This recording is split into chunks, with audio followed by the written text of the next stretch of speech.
Miren, saludos, sean todos bienvenidos a este espacio Ojalá. Ya en esta semana misma habíamos estado tratando el tema de la integración y particularmente la integración latinoamericana. Aquí estuvo un embajador, un docente el lunes, tratando este tema porque en el país, el Ministerio de Integración, que dicho sea de paso es uno de los pocos países de América Latina que cuenta con uno, sí. El Ministerio de Integración, al frente del cual está el embajador, el ministro Miguel Mejía, pues está desarrollando un curso, taller, que inicialmente no estaba concebido para todo el servicio consular, pero que tanto la Cancillería como el Ministerio han determinado que se lleve a cabo y se les facilite al servicio consular del país, de tal suerte que ellos también estén dotados del conocimiento y las herramientas que tiene a mano o que tienen las políticas de integración. Y hoy pues tengo el honor, el placer de presentarles y de compartir con él a Héctor Cordero Guzmán, profesor de la Escuela de Administración Pública y Estudios Internacionales de la Universidad de Nueva York o de la ciudad de New York. Bienvenido. Hola, Héctor. Guillermo. Un placer estás? Tenerte y el gusto es mío. Y un honor poder aprovecharte, ya que particularmente me dijeron que vuelas mañana de regreso ya. Y que hoy tendríamos la oportunidad de conversar contigo sobre, por un lado, primero tu participación. Seguro. Y en segundo lugar, todo esto que resulta particularmente importante en un contexto internacional, en el que todo parecería que los esquemas, tanto comerciales como políticos, están de alguna manera pasando por un periodo de transformación, digamos, ¿no? Bastante, ¿verdad? Fuerte. Mira, Guillermo, y sé que el profesor Almaguer y el embajador estuvieron acá el lunes hablando un poco del tema, ¿no? Ajá. Un curso bastante extenso que pretende, como dijiste, para preparar al cuerpo consular y educarlo sobre los temas más importantes en esta coyuntura crítica, ¿no? Y sobre todo con una visión de integrar para educar, sí, que es el principio del ministerio y del ministro Miguel Mejía. Mi participación en el curso y mi participación y colaboración con el ministerio han tenido que ver con tres temas relacionados. El primero es la emigración de nuestro gran Caribe, de entre el 1990, Guillermo, y el 2010, esos 20 años. Se estima que de la cuenca del Caribe completa, empezando por México, bajando por todo Centroamérica, virando por Venezuela, Colombia y subiendo por las islitas hasta llegar a Cuba de nuevo, se han ido más de 12 millones de personas en esos 20 años de nuestra zona, ¿no? Del arco antillano. Y el 90%, Guillermo, han ido a los Estados Unidos de Norteamérica, que es el destino más popular, ¿no? Más común de nuestras comunidades caribeñas. Y hablando de integración, interesante y curiosamente, ¿quién hubiese imaginado quizás que ese sueño bolivariano de contacto directo entre nuestras comunidades y nuestros países se está dando quizás en las calles de Nueva York, en los edificios de Nueva York, donde compartimos todas esas comunidades hispanas como parte de una gran familia latina hispana, ¿no? En Nueva York. Primero entonces discutimos esa migración y sus causas históricas y sus elementos más contemporáneos. Segundo, el desarrollo de esas comunidades hispanas latinas en los Estados Unidos, que tú sabes que es una presencia que ha ido creciendo a un nivel vertiginoso para nosotros, para otros, como hablabas de cambios en la política, a un nivel quizás alarmante, como dicen, ¿no? Y se preocupan, dicen, demasiado de mucho hispanoparlante. Claro. Guillermo, en el año pasado, cuando se midió el censo, se estimaron unos 56.6 millones de descendientes de hispanos en los Estados Unidos. viene siendo un 17-18% de la población total. Casi 1 de cada 5 norteamericanos tienen un origen hispano-latino. Y las proyecciones demográficas en cara al futuro indican que se estima que para el 2050-2060 puede que haya unos 147 millones de hispanos en los Estados Unidos. Hoy en día, Guillermo. Si nos dejan. Hoy en día, Guillermo, casi 1 de cada 4 nacimientos en los Estados Unidos, nacimientos, es una persona de origen hispano-latino. Entonces, como diríamos, usted puede hacer el muro más alto del mundo y puede triplicar el tamaño de la muralla china, cuando 1 de cada 4 nacimientos dentro del país ya son gente de origen latino, ya el destino y la suerte, como quien dice, está echada a nivel demográfico, ¿no? Y si tú proyectas esa población hacia un futuro, sabemos que Estados Unidos va a cambiar en términos de su perfil demográfico y se va a latinizar. Eso nosotros en la comunidad hispana lo vemos como un elemento muy positivo, tanto el desarrollo de las comunidades específicas como de la gran familia hispano-latina, pero en algunos sectores de Norteamérica se ve como quizás un reto, una amenaza y hasta cierto tipo de miedo, invasión por los cambios, ¿no? Pues nosotros somos una gente que nos adaptamos y nos incorporamos, pero también llevamos lo nuestro siempre con nosotros. Entonces, algunos de esos cambios, el hablar español mucho más comúnmente en las calles, y una ciudad como Nueva York, que donde ya 1 de cada 3 residentes es hispano, ya está mucho más acostumbrado. Pero lo que hemos visto entonces es una dispersión a través de los últimos 20 años de esa comunidad hispano-latina, básicamente el total de los Estados Unidos de Norteamérica. Entonces, en sitios donde no conocían a hispanos, de repente se apareció una comunidad completa, y ese cambio quizás ha sido muy acelerado y ha llevado a esta contrarreacción. Alguna gente interpreta la elección de un señor como Donald Trump como presidente como parte de una contrarreacción a ese cambio demográfico, la presidencia del primer afroamericano en los Estados Unidos. O sea que las poblaciones tradicionales norteamericanas quizás están un poquito a la expectativa, ¿no? Y quizás un poco nerviosas. Nosotros siempre aseguramos de que aunque vengamos de donde venimos, nosotros somos gente que viene a contribuir, viene a trabajar y viene a ayudar a nuestras familias en nuestros países de origen, que es la tercera parte entonces de la charla. La primera es la migración, la segunda es el desarrollo de nuestras comunidades en Estados Unidos, y la tercera entonces cómo los ausentes siempre quedan presentes en sus comunidades y países de origen y contribuyen no solo financieramente, como sabe Guillermo, el país, República Dominicana específicamente, recibe unos 5.700 millones de dólares anuales de remesas directas de familiares.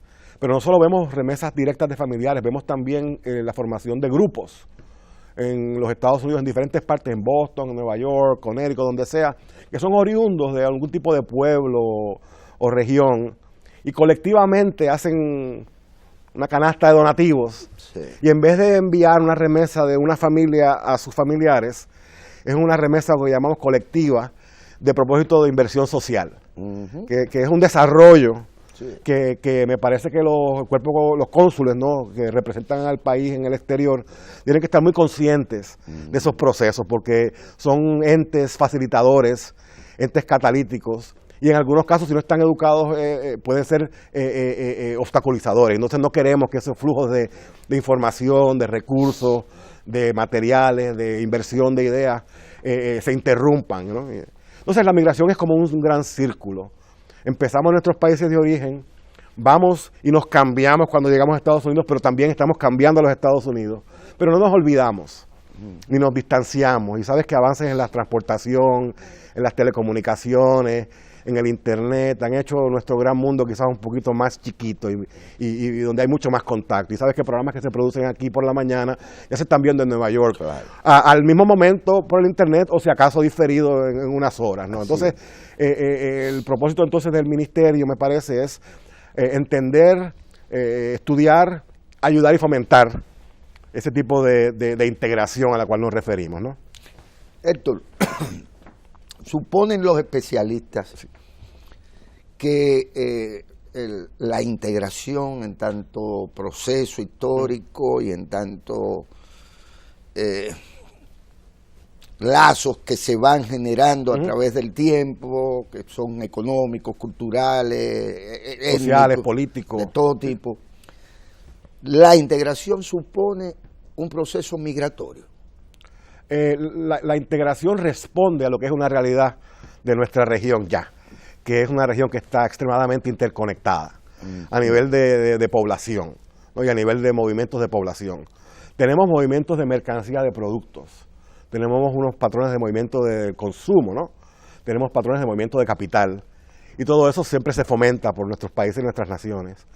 El movimiento de personas es tan real, pero quizás en muchos casos menos estudiado, menos fomentado, y quizás en algunos casos visto como un poquito más de sospecha, ¿no? Y estamos tratando de buscar un marco de referencia donde la realidad de los estados se ajuste a la realidad de las personas que viven en esos estados, en vez de pretender que las personas van a cambiar su comportamiento porque el Estado desea que las cosas sean de una forma u otra forma. Entonces la integración es una realidad en la base. Lo que hay es que desarrollar instituciones y políticas públicas que la entiendan, la faciliten y la canalicen, ¿no? La migración es una realidad vivida en nuestra Centroamérica y el Caribe, en diferentes dimensiones. En el área de continental de Centroamérica, se estima que se ha ido un 8% de la población. Un país como Guyana, como un 27%, un país como El Salvador, un 17%, pero la media de la región. Si vamos a las Antillas Mayores, estamos hablando de casi un 10%. Haití, República Dominicana, más o menos un 10% está en el exterior. Puerto Rico un 29% está en el exterior. Pero Guillermo, si vamos a las Antillas menores, un 22% de la población está en el exterior. O sea, mientras más chiquitas nuestras islas, más gente se ha ido. Mira, una isla como Monserrate, por ejemplo, se estima que 67% de los monserratinos viven fuera de Monserrate. Entonces, esa migración ya es una realidad. Lo que tenemos que buscar son mecanismos para que esos emigrantes, primero se puedan incorporar e integrar a sus destinos de origen de la forma más positiva posible, avances en educación, avances en mercado de trabajo y capacitación, la lucha contra el discrimen, para que puedan moverse hacia adelante y echar para adelante, que es el propósito de esa migración. Pero también ese propósito es conectarse, mantenerse conectado y contribuir. Entonces eso también tiene que facilitarse, ¿no? Para ir entendiendo la intríngulis de este tema, es lo mismo el impacto hacia adentro de nuestros estados que tiene la migración. Por ejemplo, en el caso de Puerto Rico, sabemos que en los últimos 2 o 3 años ha habido un desplazamiento brutal, increíble, de una cantidad que a veces dice uno, pero es posible. No significativa. Pero de entrada estamos viendo a gente, en este caso sus compatriotas, desplazarse en territorio norteamericano, por así decirlo. Seguro, con esa facilidad hasta cierto punto, de esa movilidad por el pasaporte. Por el pasaporte, y bueno, y van a núcleos ya establecidos como Florida, Nueva York, Orlando, etcétera. No es lo mismo entonces, qué sé yo, la migración que siempre se ha producido desde Haití hacia acá, por ejemplo. Seguro. Y el impacto que puede tener. Seguro. O en el caso, por ejemplo, de Jamaica, o en el caso de la propia Cuba. 29% de los jamaiquinos se estima que viven fuera de Jamaica también. Es una migración poderosa también. Poderosa hacia, qué sé yo. Entonces, ¿en qué medida el impacto del término migración y de la migración como tal puede estandarizarse o suponerse efectos positivos o negativos indistintamente? Sí, mira, podemos mirar efectos positivos y negativos tanto a nivel de las personas que participan en la migración como de los estados receptores, ¿no? En términos de las personas, el balance tiende a ser un balance, en la mayoría de los casos, positivo, ¿no? En términos de proveer oportunidades, en muchos casos mayores y diferentes a las que había en la región de origen, en el país de origen, que permite cierta movilidad, si no social, económica, ¿no?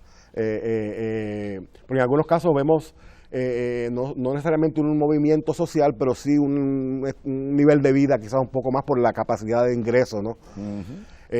Para darte un estimado que calculé para el curso, en la ciudad de Nueva York nada más, los dominicanos que viven en la ciudad de Nueva York el año pasado generaron 9.700 millones de dólares en ingresos. Nada más que la ciudad de Nueva York.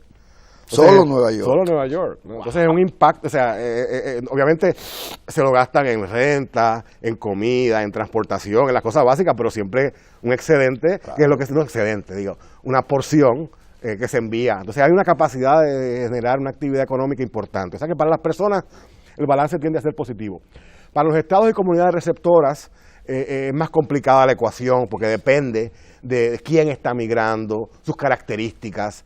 Están llegando la gente que son más pobres, con más necesidad, están llegando profesionales con dinero para invertir.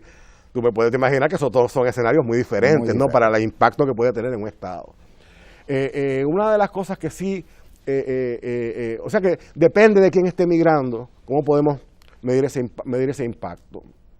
Pero una de las regularidades hasta cierto punto es que en muchos casos los estados tienden a sobreestimar los efectos negativos porque los ven más directamente y a subestimar los efectos positivos porque no se ven tan directamente, ¿no? La ayudita que le da a las familias y eso, pues eso se riega por la población, pero problemas de quizás discordia, problemas de criminalidad entre las comunidades inmigrantes se resaltan.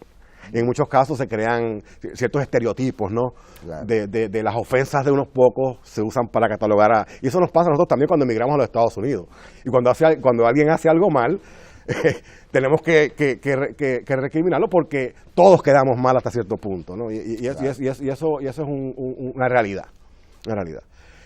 Los estados y la integración no elimina o pretende minimizar el derecho que tiene cada estado de regular entradas y salidas y de identificar su población nacional.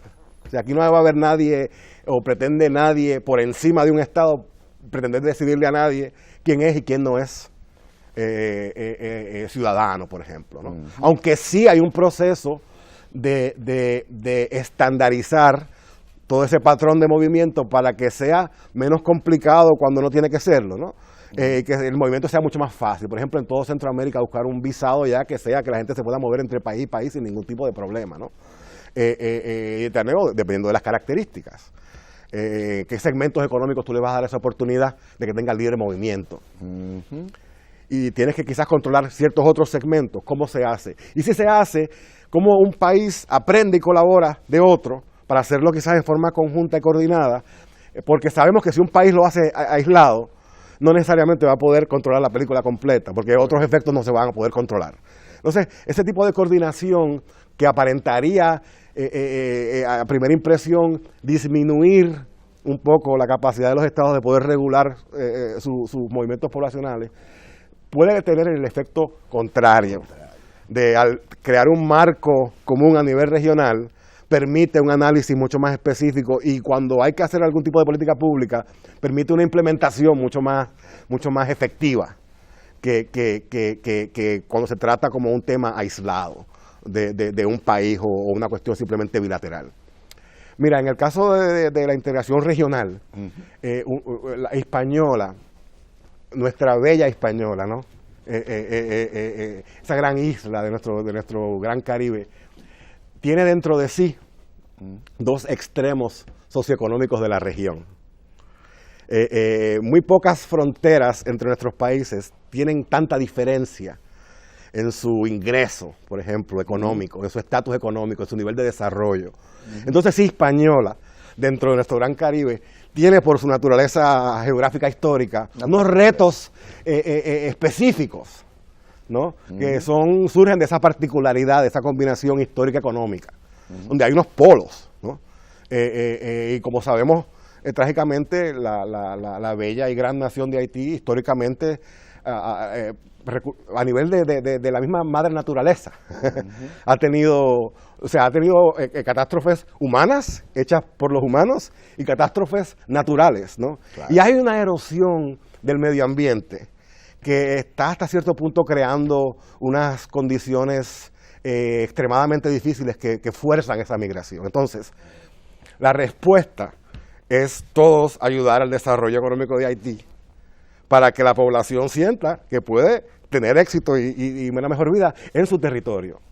Pero si el desastre ambiental continúa ese paso, no solo República Dominicana, sino el resto de la región se va a continuar a ver afectada. Entonces, no se puede tratar eso como un tema ya, que resuélvanlo ustedes, sino quizás a nivel más regional colectivo, se puede buscar una forma de trabajar ese tema, aunque de nuevo, con todo el respeto, como una persona que ama a esta isla, pero no es de ella. Mi observación y mi apreciación es una observación y apreciación desde afuera, como quien dice, ¿no? Y siempre respeto mucho los criterios que pueden tener tanto nacionales de Haití como nacionales de República Dominicana con respecto a sus relaciones, ¿no? O sea, comento así a modo de estudioso y experto, pero con un conocimiento pleno de que es una complejidad que hay que tratarla con mucha sutileza y mucho cuidado. Para cerrar el círculo un poquito de lo específico de la migración, sí. Héctor, ¿cuál es el patrón? ¿Se observa o si se observa un patrón de retorno? Es decir, la naturaleza económica de los flujos migratorios a través del tiempo, pues sabemos, sí. Pero hay ciertas regularidades. Sí. ¿En qué medida quizás también es a mediano o largo plazo que los que votamos hijos hacia un lado van a regresar como el boomerang? Como el boomerang. Mira, hay ciertas regularidades. Si tú te vas al aeropuerto a hacer una encuesta de los que se están yendo y le preguntas, bueno, ¿cuántos de ustedes piensan regresar? Yo te diría que el 100%. Sí. Te van a decir, no. Y tú le dices, ¿cuánto tiempo tú regresas? Y dices, yo me voy por 5 o 10 años, yo cumplo una misión económica específica y regreso. O sea que todo emigrante que sabe, y tú supieras, Guillermo, cuántas veces en Nueva York me pregunta la gente, pero ven acá, tan lindo que es el Caribe. Yo voy al Caribe a vacacionar, a visitar. ¿Cómo es que la gente se va del Caribe a otro sitio? Entonces uno tiene que explicarle una situación económica, social muy complicada, ¿no? Nuestra gente tiene en muchos casos, se ve forzada para superarse, tener que salir de su país y quiere siempre hacerlo por un periodo limitado y regresar. La realidad se impone, la realidad económica, la realidad familiar. Sobre todo, sabemos que si mueven su núcleo familiar o forman familia en el sitio de destino, la probabilidad de que regresen físicamente es menor. Pero eso no quiere decir que no estén en contacto. Claro. Pero que regresen. En términos del ciclo de vida, la persona por los primeros 10, 15 años, 20 años tiende a trabajar, en algunos casos los que regresan, que se estima que son un 10 a 20% de los que se han ido, que son los que acaban, un 100 decían que querían regresar, sí. Pero acaban regresando en los números, entre un 10 y 20%. Sí, hombre, poco. Relativamente pocos del grueso, y no regresan en un periodo corto, o sea, regresan típicamente después de haber estado 10, 15 años. Pero lo que estamos viendo también, Guillermo, es lo que llamamos la transnacionalización de la migración, donde tenemos gente que tiene una casa acá y una casa allá, y tienen si tienen ciudadanía, tú olvídate que entran con un pasaporte de un sitio y con otro pasaporte de otro sitio, pero hasta los que tienen visado de trabajo de 10 años, una cosa así, ¿no? Que tienen una facilidad de movimiento ahora por la transportación, por las comunicaciones. Cuando tú recibes una llamada, tú no sabes, tú la estás contestando en Santo Domingo, la estás contestando en Nueva York. Así es. O sea, esos avances de la globalización, ese lado quizás que podemos llamar el lado positivo de la globalización, ha facilitado mucho esa conexión. Entonces, estar afuera no significa estar tan afuera como estaba uno antes. Y quizás estar adentro tampoco significa estar tan adentro como estaba uno antes también, porque puede que tenga ya quizás mediamente afuera, ¿no? Claro. Pero lo importante es ese contacto.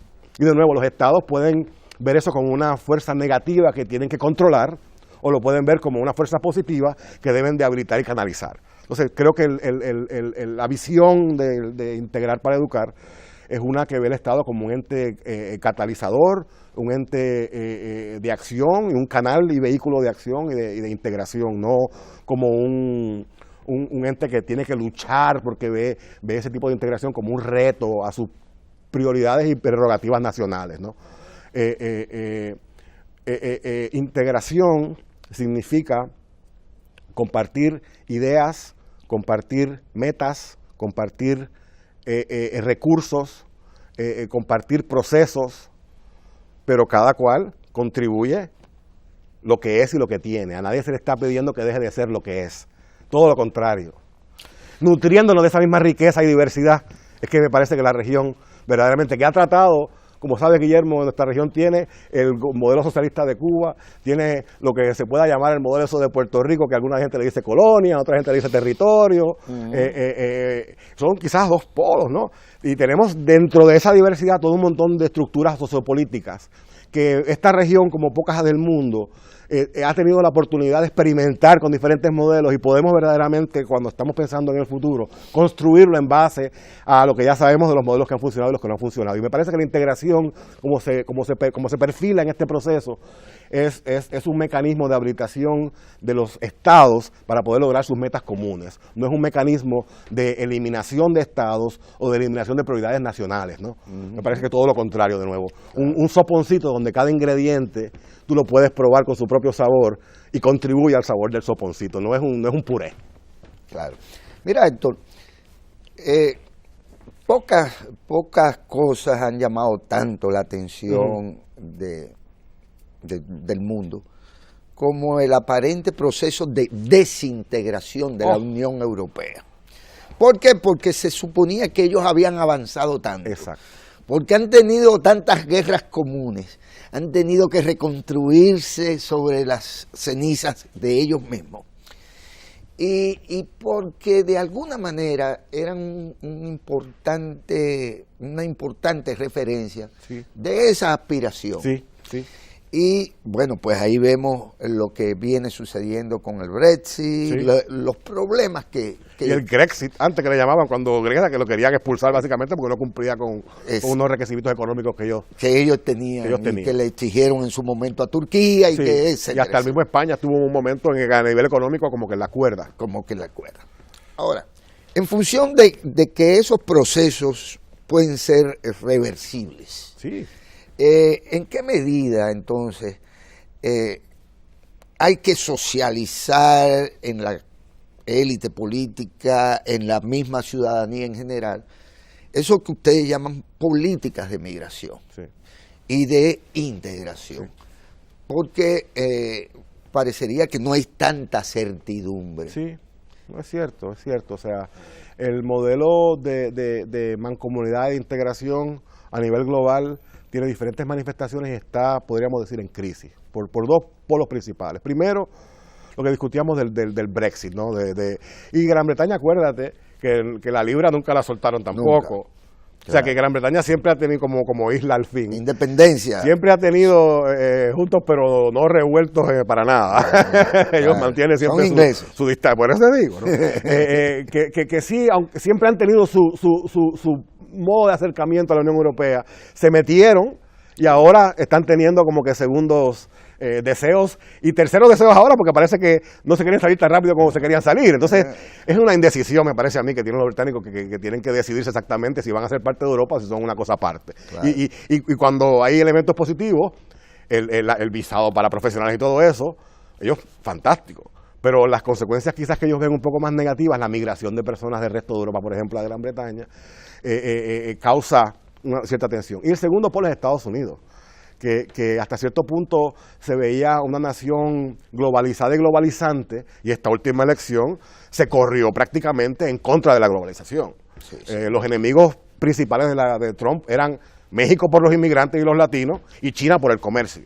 Y Trump no corrió contra Hillary, él corrió contra China y contra México, y ganó contra China y contra México porque el americano dijo, espérate, ¿no? Venció la xenofobia hasta cierto punto, ¿no? O sea que sí, hay que admitir claramente de que en términos de los países avanzados, ese espíritu de integración está en un momento de crisis.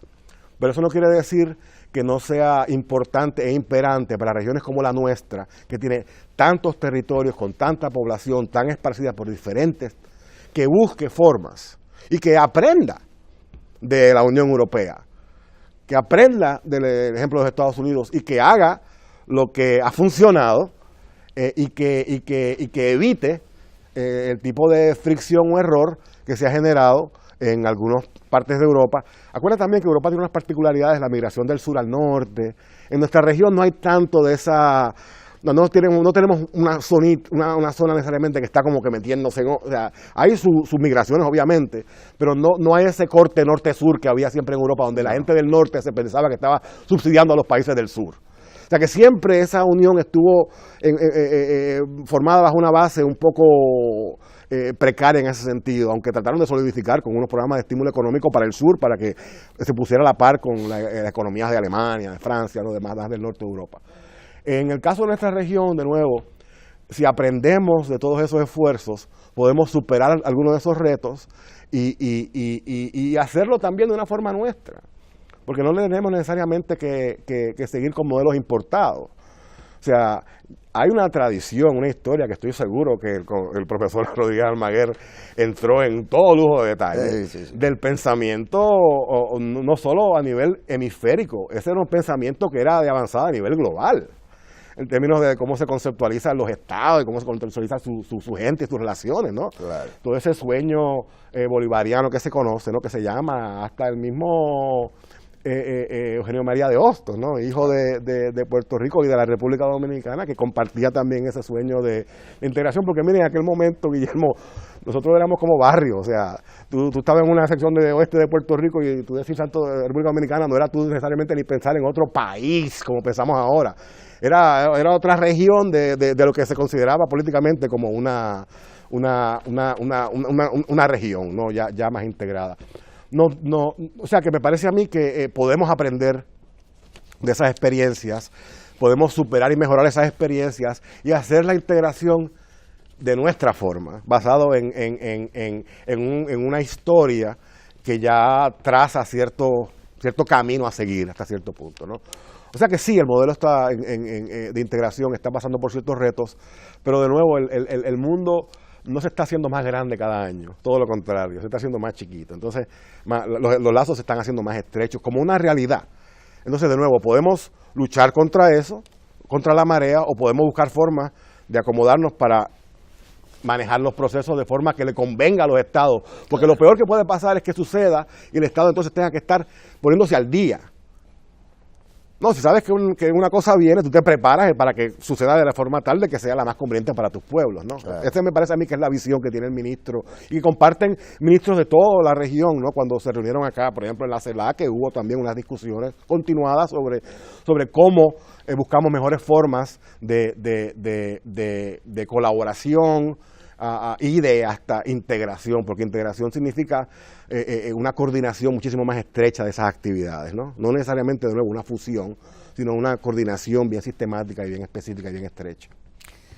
Cada país de la zona pues tiene más que problemas políticos, tiene grandes problemas de desarrollo. Sí. Es el caso, por ejemplo, de México, que finalmente yo digo que no muestra mucho interés en Centroamérica, a pesar de afinidades y de territorialidades, parece, pero menos muestra interés hacia este Caribe insular. Tendrán sus razones, pero hay que decirlo. Sus razones yo creo que son miles y miles de millas con el norte. Sí. O sea, México siempre ha mirado y ha sido... y acuérdate que está el NAFTA también, ¿no? Que fue que verdaderamente sí unió los mercados de capital, los mercados de producción, los mercados laborales, aunque ese siempre se ha resistido. Claro. Que es una cosa curiosa, que tú me hablabas de la migración, Guillermo. Entonces, tenemos globalización de capitales. Queremos que el capital fluya y se mueva. Pero no con la gente. Oye, tenemos globalización de productos, de servicios. Tú te levantas aquí hoy en día y tú puedes consumir prácticamente lo que te dé la gana de gran parte del mundo. Pero entonces la gente que se quede quieta. Eso no va, es que aunque lo querramos, Guillermo, no va a suceder. Entonces, ¿qué vamos a tener? Si no nos preparamos, lo que vamos a tener entonces es un montón de migración indocumentada, que entonces es un problema mayor todavía. Que se ve actualmente, no solo de cubanos de haciendo toda la región, la vuelta, sino de toda la región. Pero, ¿a dónde iba? Al hecho de que también ve uno en Centroamérica, en particular, un proceso del que hemos querido ser parte, Dominicana ha querido ser parte, pero que también, bueno, ese esquema centroamericano de integración yo diría que es medio hispanófilo, en el sentido de que estuvo promovido inicialmente, por así decirlo, también por el hispanismo. Sí, sí. Y creo que hasta a nosotros mismos, dentro del esquema, se nos discrimina un tanto. Por ejemplo, ellos no tienen los problemas que nosotros tenemos para movernos en Centroamérica.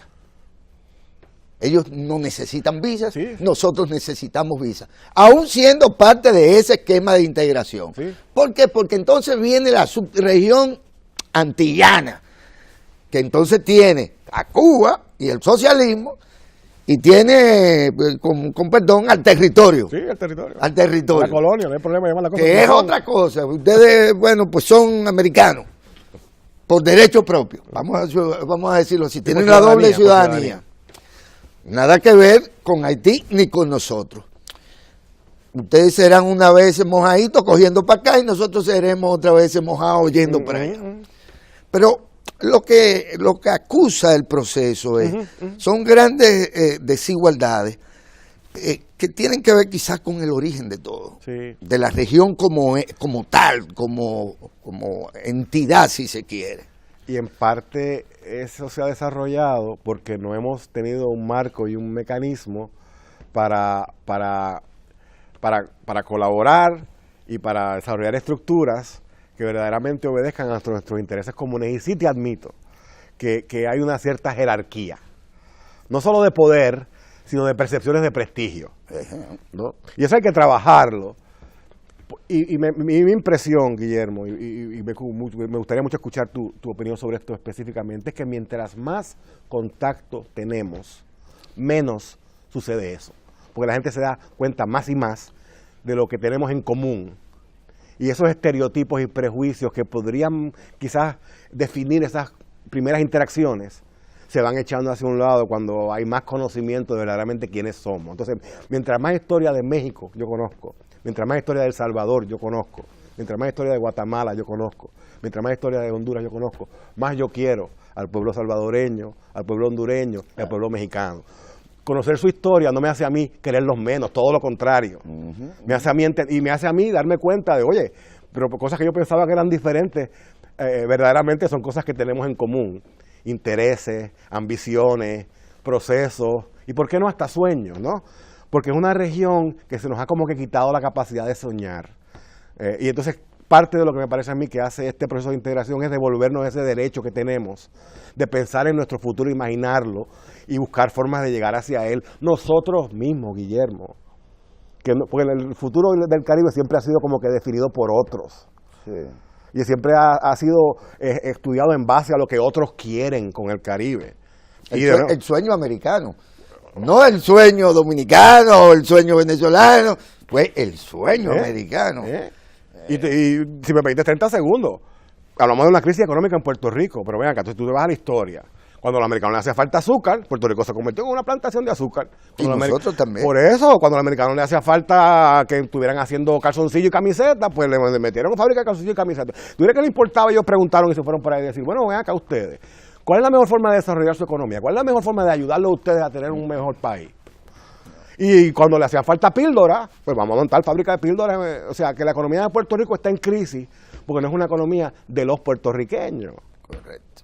Nosotros vivimos casi prácticamente en un país prestado y nos tenemos que ir precisamente porque no somos dueños. Hay una diferencia entre ser dueño de algo y tú deber algo, y Puerto Rico se debe, ¿no? Puerto Rico está prestado. No queremos necesariamente ese modelo. Contarle que puede haber tenido quizás en su momento histórico unos beneficios materiales por la geopolítica. Precisamente Puerto Rico no se hubiese desarrollado como se desarrolló sin Cuba. Porque era un eje geopolítico. Los americanos dijeron, espérate, nosotros tenemos que tener una imagen de que en nuestro territorio se vive mucho mejor que en el comunismo. Entonces, sí hubo cierta inversión geopolítica y eso, como no está en el presente, obviamente el interés del americano con Puerto Rico se ha disminuido un poco. Pero no se ha desarrollado una economía, digamos, nacional para los intereses de los que viven en ese país. Y así, como sabemos, desde la United Fruit en Guatemala y todo eso, nuestra historia económica ha sido definida por cómo grandes intereses externos nos usan como a nuestra mano de obra, a nuestra materia prima en nuestro territorio para suplir sus necesidades. Entonces queremos nosotros estar más en control de ese proceso para enriquecernos nosotros mismos. Esto trasciende las políticas públicas a las que hemos estado haciendo referencia de integración, migración y demás. Trascienden el academicismo. Sí. Porque las universidades son fantásticas, ¿verdad? Y de las que usted procede, un gran faro de luz. Pero ¿cómo le llega al pueblo? ¿Cómo se trasciende esa perspectiva del internacionalismo de cónclaves o de organismos internacionales? Mira, yo soy gran creyente y he observado que la globalización a nivel del Caribe y la integración se está dando desde la base hacia arriba, en vez de una creación de intelectuales y entidades del Estado hacia abajo. Porque si yo te digo que en la República Dominicana, por ejemplo, y si seguimos por la región, el ejemplo se multiplica, 1 de cada 3 personas recibe algún tipo de apoyo económico de migrantes en otro sitio. O sea, eso ya es una globalización e integración en la base. Mira, de los hispanos en Nueva York, que te digo que es un ejemplo de esa integración, en Estados Unidos un 13% de las personas de origen hispano tienen padre y madre, que nacieron en diferentes países. Un 13%. Y parejas comunes que se conocen, ¿no? Dominicanos puertorriqueños, salvadoreños mexicanos, mexicanos puertorriqueños, mexicanos. Pero ya, o sea, ya tenemos ejemplos hasta cierto punto, y se vive más en Estados Unidos que quizás en nuestros países, de como lo que te diría, integración a nivel de la base. O sea, que yo creo que hay mucha integración a nivel de la base y de que la base está mucho más conectada con la región que lo que pretendemos o que lo que a veces pensamos, ¿no? Y pensamos que la integración es una idea del Estado que le tiene que imponer a su gente. Yo creo que todo lo contrario, hay de ambos, ¿no? Yo creo que la gente también tiene unas experiencias bien concretas de esa integración, de esa globalización, que sirven de elemento que nutre esa realidad que el Estado tiene que responder. Pero el Estado sí también quiere afectar, quiere educar para integrar, de forma tal de que la gente entienda verdaderamente de qué se trata y sean entes que contribuyan positivamente a esa visión. Me parece, Guillermo, que nuestra región es una región que la base está muy interconectada, no solo dentro de su territorio nacional, sino a través de nuestras fronteras, ¿no? Entonces no veo este proceso de integración como una imposición, digamos, ni una intelectualidad simplemente, ni una imposición de los estados, ¿no? Aunque te debo confesar que en el cafetín quizás la conversación y el tema no es la integración regional, ciertamente, ¿no? Porque la política se da a nivel inmediato local. Pero si tenemos la discusión y la discusión dura 1 hora, eventualmente vamos a tener que tocar el tema de desarrollo económico, de migración, de contacto entre países, de poder geopolítico, de bloques regionales. Entonces es una realidad. Sí. Es una realidad. Bueno, Héctor Cordero Guzmán, profesor de la Universidad de la Ciudad de Nueva York, precisamente en esta área o de esta materia de la que hemos estado conversando. Yo no podría dejar de decirlo porque el personal de aquí me conoce, que nuestra región es tan amalgamada como sus medias o como su corbata. Porque estamos hablando de la integración, y usted puede ver cómo la integración con el color armoniza. No necesariamente crea contrastes que son ofensivos al ojo, aunque puede que alguien me diga que no le gustaron las medias, pues lo siento mucho, ¿no? Son fabulosas. No, porque tú sabes que los hombres somos un poquito más limitados en términos de lo que nos podemos poner para lucir floridos y coloridos, ¿no?